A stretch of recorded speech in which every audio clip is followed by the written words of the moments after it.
All right, welcome to another episode from the Chart Readers. We are taking a look at the weed sector here, looking at TLRY and ACB. Man, this is actually a very interesting couple days, okay? I'm actually going to flash some of the major markets. I normally don't do it on this video, but man, Tilly loses 236. Seems like it's about to go down, down, down, and then just, I don't want to say magically, but there wasn't much news to justify that just gap up over the 8. I really think a lot of it was the market's doing well. If there was news I missed, let me know. But again, I'm going to flash the majors because, again, that Wednesday, Thursday pop, whew, that was a lifesaver on this ticker in all honesty, all right? So we'll get into the details shortly. Real quick, what are we going to do? Same thing we always do, right? We're going to take a look at the daily and the weekly to see how this thing is setting up short term. We have our 5 moving averages, these horizontal support and resistance lines that I do draw manually myself, and then when we're done up here, we'll use the MACD, RSI, and volume as our lower indicators. Hey, really quickly, if you can please like, subscribe, share, comment, anything you can do to the video really does help with the YouTube algorithms, but I swear, just being here and giving me your time is beyond appreciated, all right? And look, I'm not perfect, I'm not all-knowing, I got no crystal ball telling me what Monday's gonna do, so yeah, if you disagree with anything I got to say, throw it in the comments, all right? I'm not gonna hate on your thoughts, and if you're right, believe me, I'd love to know, okay? So let's get into it, and again, I'm gonna jump to the weekly real quick.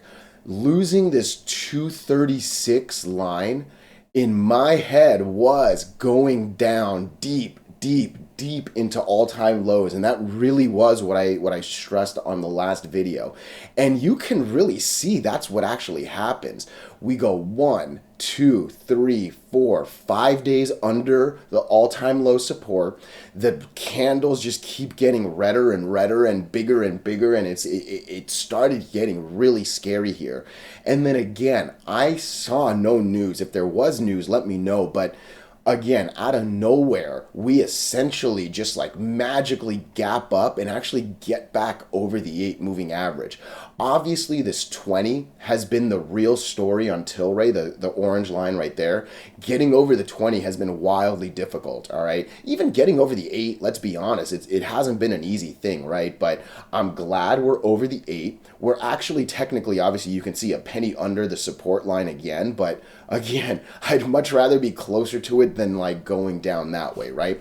Real quick, what I do want to flash, look, S&P 500, really strong Thursday and Friday, and I genuinely believe this is why Tilly jumped, all right? I'm going to quickly flash the DJ30, the Dow Jones Industrial Average.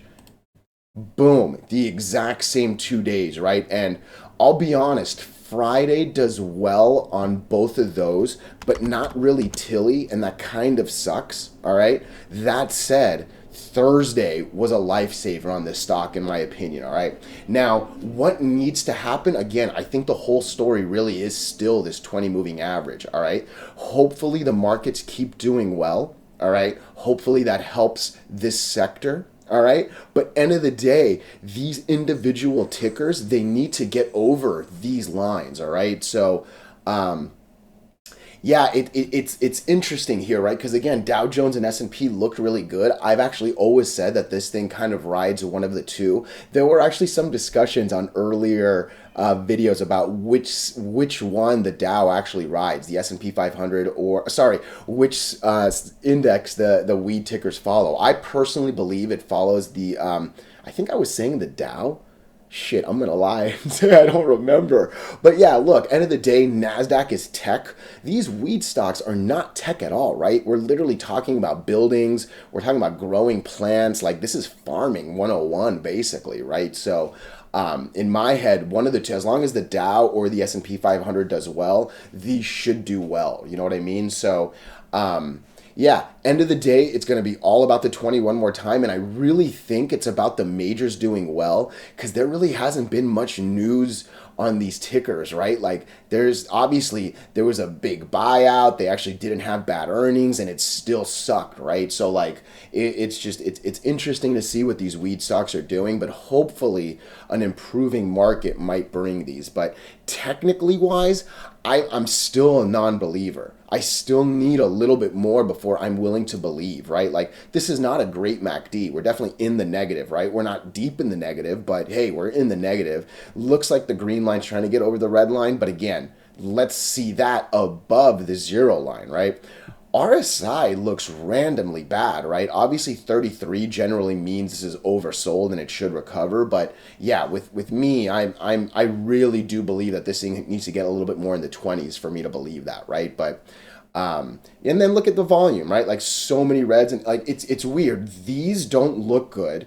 This up here really doesn't look good either. I know we're over the 8, but like, I think I need to get over the 20 to say that for like the 15,000th time on this video before I'm a believer. And look at the weekly, right? Like, that's not a good weekly. We're still struggling to get over the 8. We actually haven't even tested over the 8 on a did we close here?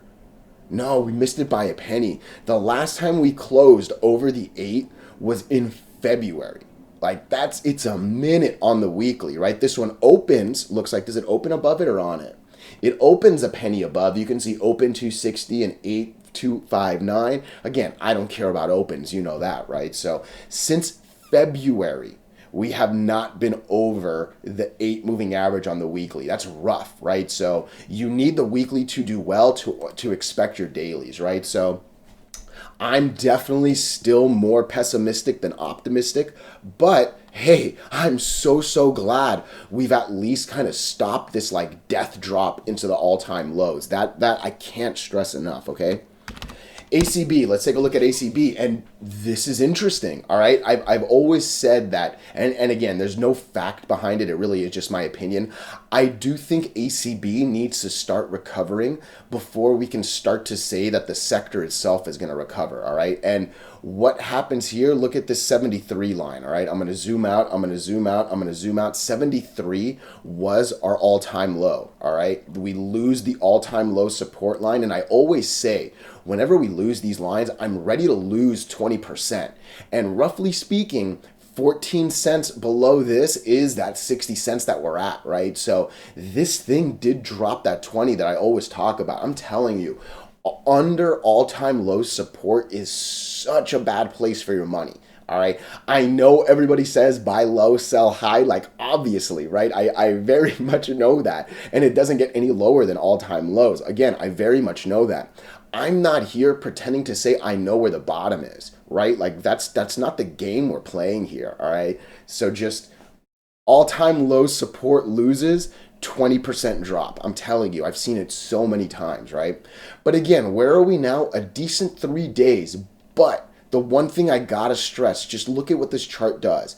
Falls away from the 8, comes up to the 8. Falls away from the 8, comes up to the 8. Falls away from the 8, comes up to the 8. Stays, whatever, but like that's all we've kind of like, it's really the same thing with, we have not even come close to really testing this 20 moving average, right? Like, I think I really care less about breaking the 8 here. And again, I would not touch this stock under 64 cents. Like, we need to break the 20 on both, on TLRY and ACB, before it's really worth the money. And look, from there, hopefully you get that nice little 10-cent ride right there. That's almost a 20 banger, right? Because roughly speaking, you're going to add almost 12 cents. 12 cents would be 20, right? So ACB, again, I'm not going to spend too much time on this, but I really don't care about the 8 moving average. I know generally my rule number 1 is get over the 8. It's not for this stock. Rule number 1 is going to be get over the 20. You got to set your expectations just a little bit higher, because again, look at this thing, right? It's been under the 8 and the 20 so consistently that, like, yeah, let me just wait for a 20 break and hopefully ride that. Let me wait for a 20 break and hopefully ride that, right? Like, I'm not trying to play under the 20 here. So definitely be careful. This is a very bad weekly. Very bad weekly, right? Nothing but losses every week. We have not even come close to coming back to the 8, right? Like, this is rough for sure. So hopefully this kind of continues. I really wouldn't care until it got past this. But again, in my general opinion, I think you need to have ACB do well before the rest will consistently do well. So yeah, trade safely out there. Hopefully the majors do well and can kind of pick up this sector with it. But so far, individually, the stocks aren't telling me be bullish and be excited just yet. You know what I mean? So hey, trade safely out there.